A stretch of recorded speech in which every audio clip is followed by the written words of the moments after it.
Hello नमस्कार साथियों, GCP science classes में आपका हार्दिक अभिनंदन है।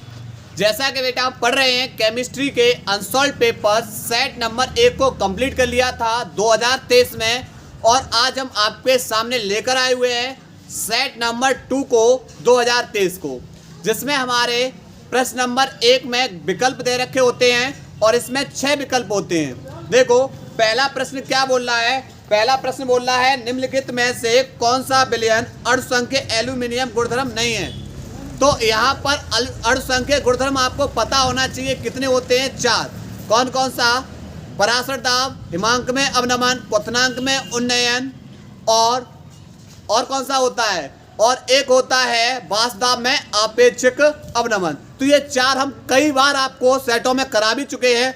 तो यहाँ पर जो विकल्प दे रखा है तीसरा पहले का पृष्ठ तनाव, यानी प्रश्न नंबर 1 का काम है जो यहाँ पर तीसरा विकल्प है पृष्ठ तनाव, यह विलयन का अणुसंख्य गुणधर्म नहीं है। तो यहाँ पर कौन सा विकल्प हो जाएगा? पृष्ठ तनाव। अब बात करेंगे खा की। खा में से कौन सा प्रबलतम अपचायक है। तो प्रबलतम अपचायक पूछा गया है, वो हमारा कौन होता है? जिंक, यानी इसका विकल्प नंबर पहला सही है। अब बात करेंगे गा की। गा में है साधारण ताप पर सल्फर का अणुसूत्र होता है। तो साधारण ताप पर जो सल्फर का अणुसूत्र होता है वो होता है S8। कौन होता है? S8। इसका विकल्प नंबर कौन सा सही है? चौथा। उसके बाद घ, खाद्य पदार्थों के पैकेट में प्रयुक्त गैस है। तो खाद्य पदार्थों में हम कौन सी गैस का प्रयोग करते हैं? ऑक्सीजन की जगह नाइट्रोजन गैस का प्रयोग करते हैं, यानी इसका विकल्प नंबर कौन सा सही है? तीसरा। ड़ में देखते हैं विशिष्ट चालकता का मात्रक है। तो इसका मात्रक होता है ओम इनवर्स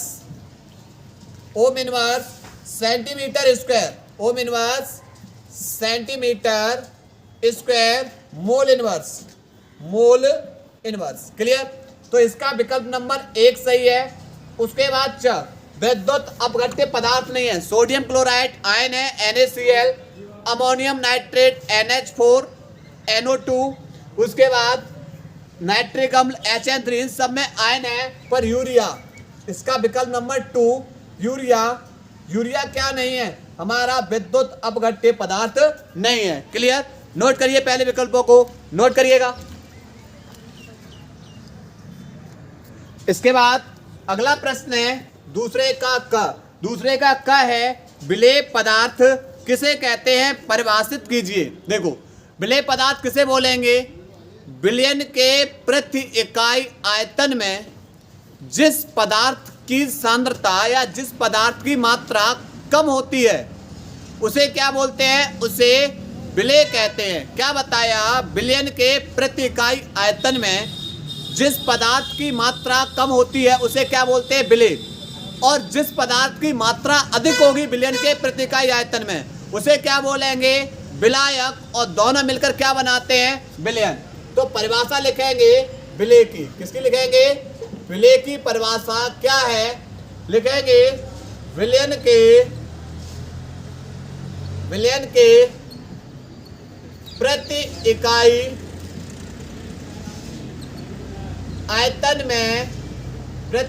आयतन में जिस पदार्थ की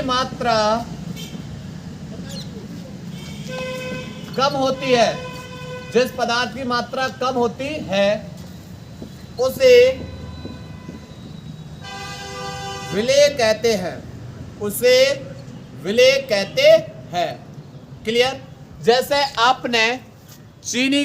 आपने जल और चीनी का मिश्रण लिया, आपने दोनों को मिलाया यानी शरबत बनाया। शरबत बनाने में आपने जिस पदार्थ की मात्रा कम ली वो क्या हो जाएगा? विलेय। जिस पदार्थ की मात्रा आपने ज़्यादा ली वह क्या हो जाएगा? विलायक। और दोनों मिलकर क्या बनाएंगे? विलयन। तो शरबत बनाने में आपने चीनी की मात्रा कम लेते हो, चीनी विलेय हो जाएगी। जल की मात्रा ज़्यादा ले रहे हो, जल विलायक हो जाएगा।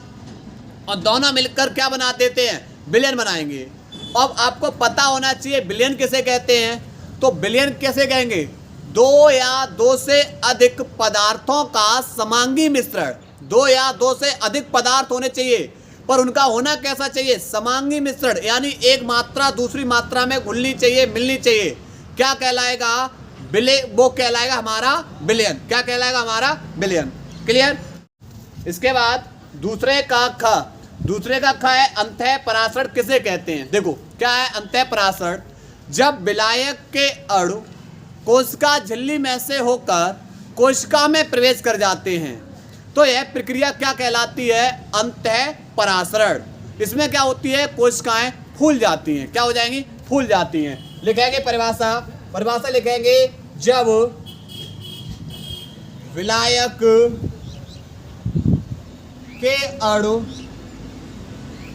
के अणु कोशिका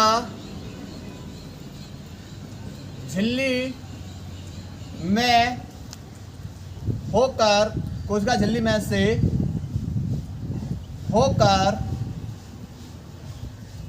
कोशिका में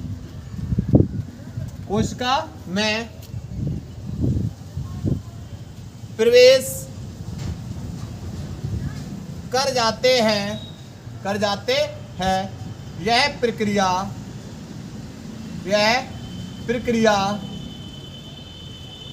अंतः परासरण कहलाती है। अंतः परासरण कहलाती है। क्लियर? कौन सा हो गया बेटा? यहाँ पर ये हो गया ख। नोट करिए। इसके बाद आए करा रहे, नोट करिए। प्रश्न नंबर दूसरे का ग प्रश्न बोल रहा है, प्रतिपरासरण का उदाहरण सहित अर्थ स्पष्ट कीजिए। देखो क्या है प्रतिपरासरण? विलायक एवं विलयन को अर्धपारगम्य झिल्ली द्वारा अलग कर विलयन पर अधिक दाब लगाकर विलायक के अणुओं का विलयन से विलायक की ओर जाना क्या कहलाएगा? प्रतिपरासरण।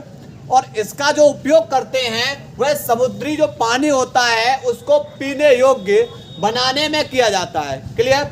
उसके बाद प्रश्न नंबर दूसरे का घ का पहला प्रश्न पार्ट बोल रहा है, बेंजल्डिहाइड के नाइट्रीकरण में प्रयुक्त इलेक्ट्रोफाइल का नाम और सूत्र लिखिए। देखो इसमें नाइट्रीकरण में हम प्रयोग करते हैं HNO3 का।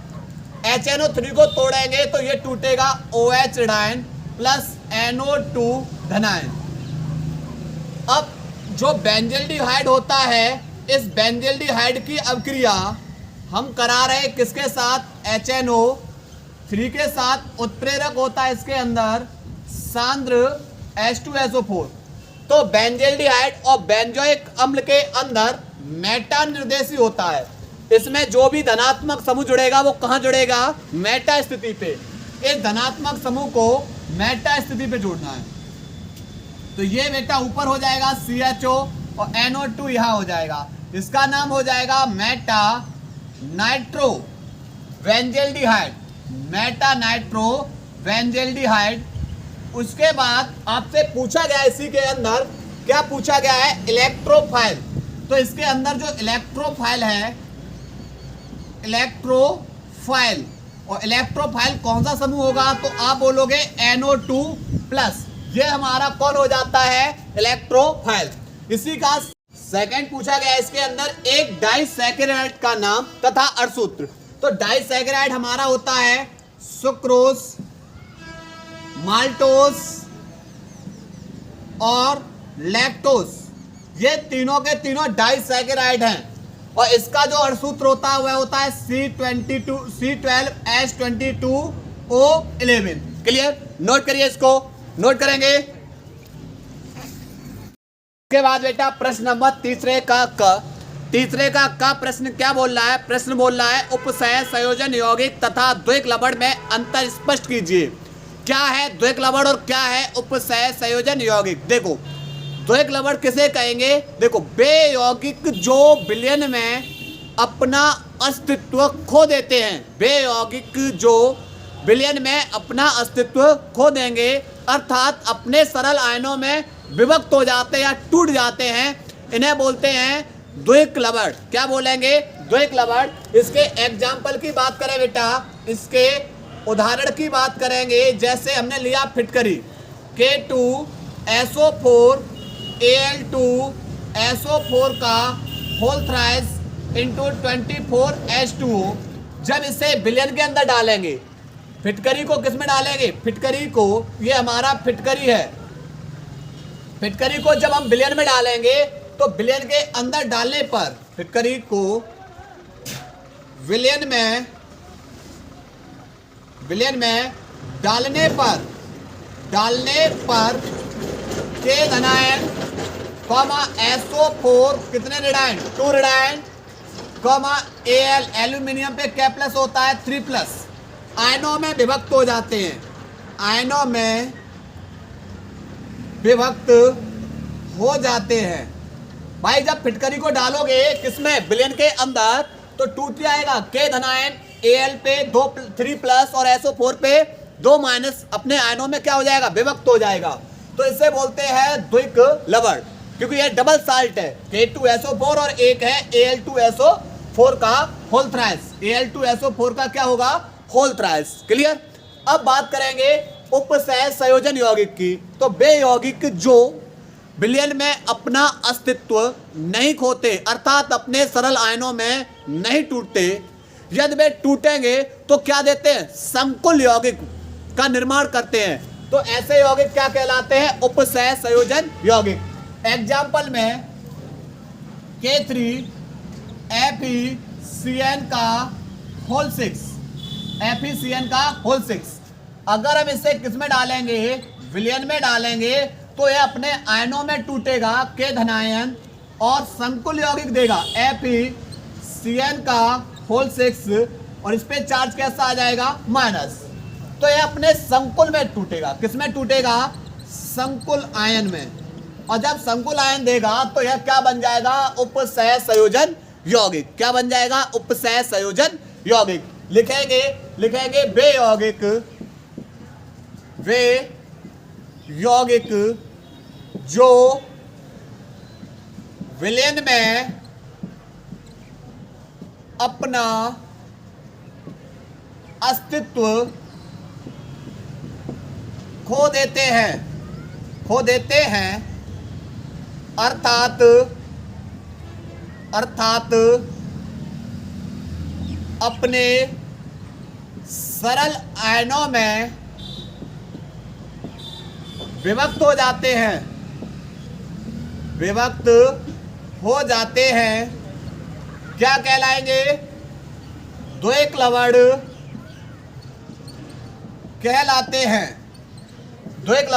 कहलाते हैं।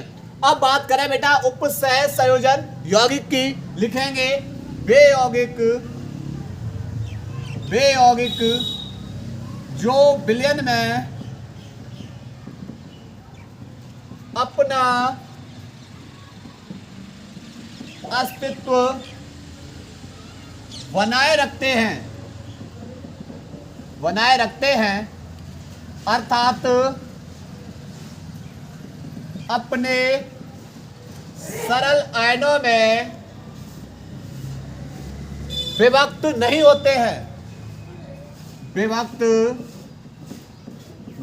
होते हैं, क्या कहलाएंगे, उपसह संयोजन यौगिक कहलाते हैं। ओके, ये बेटा इसका उदाहरण, और ये रहा फिटकरी का उदाहरण। ठीक है, दोनों एग्जाम्पल के साथ ये रहा। इसके बाद अगला प्रश्न क्या है, अगला प्रश्न है कि जो निकिल CN का होल 4, बेटा यहां पर अगला प्रश्न 3 का ख प्रश्न मैं कर दे रहा हूं, इधर कर दे रहा हूं, 3 का ख प्रश्न है, एक निकिल CN का होल 4 और इसके ऊपर चार्ज है बेटा कितने माइनस, 2 माइनस, और आपसे पूछा गया है कि भाई बताओ कैसा ये बेटा कैसा संकरण, इसके संकरण को पूछा गया है। इसके क्या पूछा गया है, संकरण। तो सबसे पहले इसकी क्या निकालेंगे, ऑक्सीडेशन संख्या, ऑक्सीकरण संख्या। तो आप बताओगे कि इसकी ऑक्सीकरण संख्या निकालना तो बहुत आसान है। कैसे, निकिल की निकालनी है, प्लस 1 CN पे 1 माइनस, पर CN है कितनी 4, बराबर इस संकुल के ऊपर आप बोलोगे कितना चार्ज है, तो बेटा आप बोलोगे 2 माइनस, कितने माइनस है इसके ऊपर 2 माइनस, तो बराबर लिख दोगे 2 माइनस के। क्लियर। तो यहां से x माइनस के 4 और बराबर किसके हो जाएगा माइनस के 2। क्यों? क्योंकि प्लस माइनस माइनस और 4 एकम 4, माइनस के 4 उधर गया तो दूसरी ओर बदल जाएगा प्लस के 4 में, और माइनस के 2, तो x बराबर आप बोलोगे कि इसका निकला प्लस के 2। ऑक्सीडेशन संख्या कितनी निकली? आप बोलोगे इसकी प्लस के 2 निकली है। अब इसका करना है इलेक्ट्रॉन विन्यास। इलेक्ट्रॉन विन्यास, तो इलेक्ट्रॉन विन्यास कैसे करोगे? किसका? निकिल का। निकिल का कितना होता है? तो आप बोलोगे 28। निकिल का परमाणु क्रमांक कितना होता है? 28। क्यों? क्योंकि Fe का 26, कोबाल्ट का 27 और निकिल का क्या होता है? 28। ठीक है। इलेक्ट्रॉन विन्यास करेंगे 1s2 सामान्य अवस्था में। कैसी अवस्था में? सामान्य अवस्था में। 1s2 2s2 2p6 3s2 3p6 4s2 और 3d8। पर बेटा हमें यहाँ पर निकिल का नहीं करना है, इसकी ऑक्सीकरण संख्या कितनी निकली? +2। यानी निकिल पे कितना प्लस है? तो आप बोलोगे 2 प्लस। अब निकिल 2 प्लस की ऑक्सीकरण अवस्था बेटा 2 प्लस निकली है, यानी निकिल 2 प्लस का इलेक्ट्रॉन विन्यास करना है। अब भाई 2 प्लस कब आए होंगे? तो आप बोलोगे इसने बाह्यतम कोश से कितने इलेक्ट्रॉन त्यागे होंगे? तो 2। कितने इलेक्ट्रॉन त्यागे होंगे? 2। तो यहां से बाह्यतम कोश कौन सा? चौथी संख्या। कितने इलेक्ट्रॉन त्याग दो इसको? 2। तो हो जाएगा 1s2 2s2 2p6 3s2 3p6 4s में बेटा आप रहेगा 0, क्योंकि 2 इलेक्ट्रॉन इससे त्याग रहा है। 3d8। क्लियर। अब क्या करना है? इन्हें भर दीजिए डी कक्षक में। ये रहा 3d कक्षक। अब डी में बेटा कितने इलेक्ट्रॉन भरते हैं? तो भाई 10। तो आप कितने बॉक्स बनाओगे उसके? 5। कितने बॉक्स बनाओगे? 5। उसके बाद 4s। 4s में ही कौन कौन से होते हैं बेटा? तो 4p 4d 4f। क्लियर। अब देखो सबसे पहले हमें क्या करना है? सामान्य अवस्था में, सामान्य अवस्था में क्या करना है? इलेक्ट्रॉनों को भरना है। कितने भरने? 8 डी कक्षक के अंदर। तो पहले इलेक्ट्रॉनों को आपको भरना है अयुग्मित।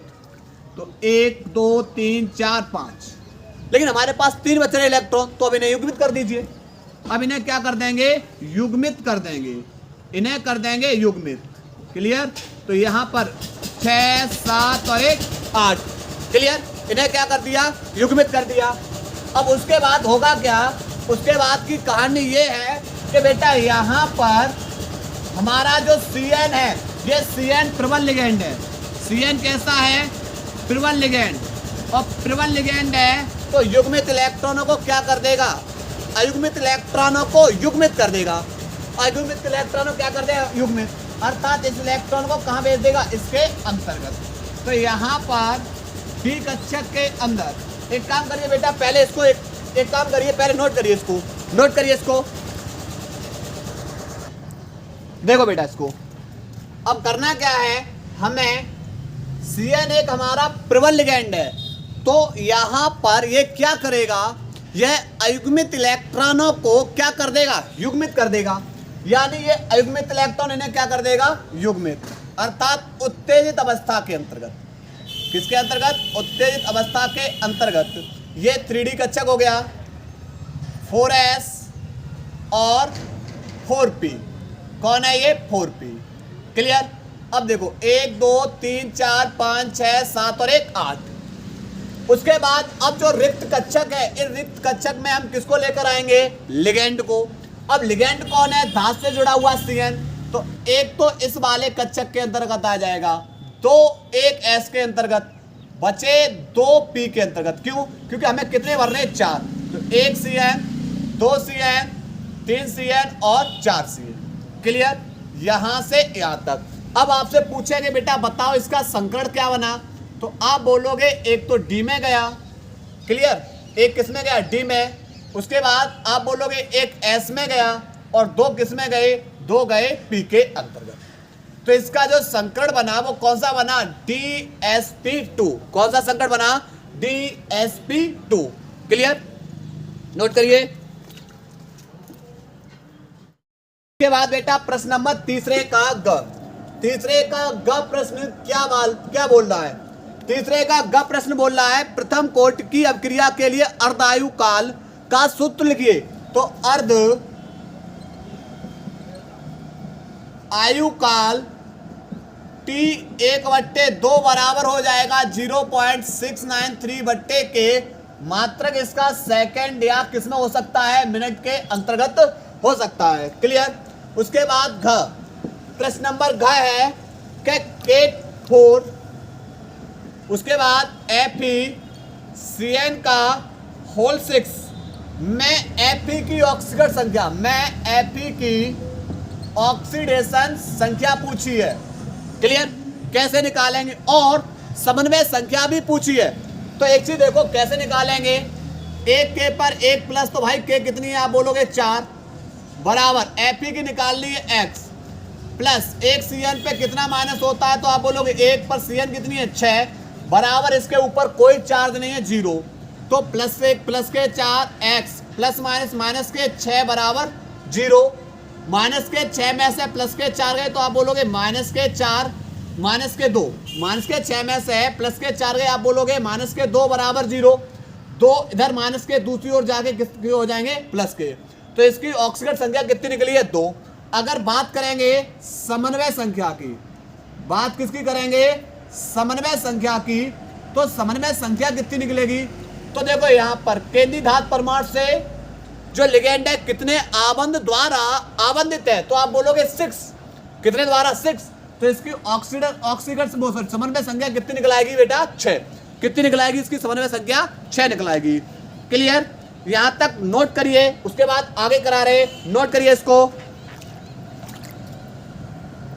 इसके बाद प्रश्न नंबर बेटा है हमारा 4 का क, किसका है 4 का क, और 4 का क प्रश्न बोल रहा है एक प्रथम कोट की अभिक्रिया में 100 मिनट पश्चात किसी पदार्थ की सांद्रता अपने प्रारंभिक सांद्रण का 99% विघटित हो जाती है। अभिक्रिया के वेग स्थिरांक की गणना कीजिए। भाई टाइम दे रखा है 100 मिनट, और 100 मिनट के अंदर प्रारंभ में अभिक्रिया 100% थी, लेकिन जब समय कितना लगा 100 मिनट, तो 100 मिनट में अभिक्रिया 99% पूर्ण हो चुकी। तो आपसे पूछा जाएगा बेटा बताओ कितने परसेंट बची, तो आप बोलोगे 1%। कितना बची 1%। प्रथम कोटि की अभिक्रिया है, फॉर्मूला लगाएंगे के बराबर 2.303 बट्टे टी लॉग 10 A/A माइनस के x, तो लगाएंगे 2.303 बट्टे टी का वैल्यू 100 लॉग 10 ए का एक ही जगह लगाएंगे 100 बट्टे A माइनस एक्स की जगह 1, 100 को लिख लो 10 की पावर 2, तो 2.303 बट्टे 100 लॉग 10, 100 को लिख लेंगे, 100 को क्या लिख लेंगे, 100 को लिख लेंगे 10 की पावर 2।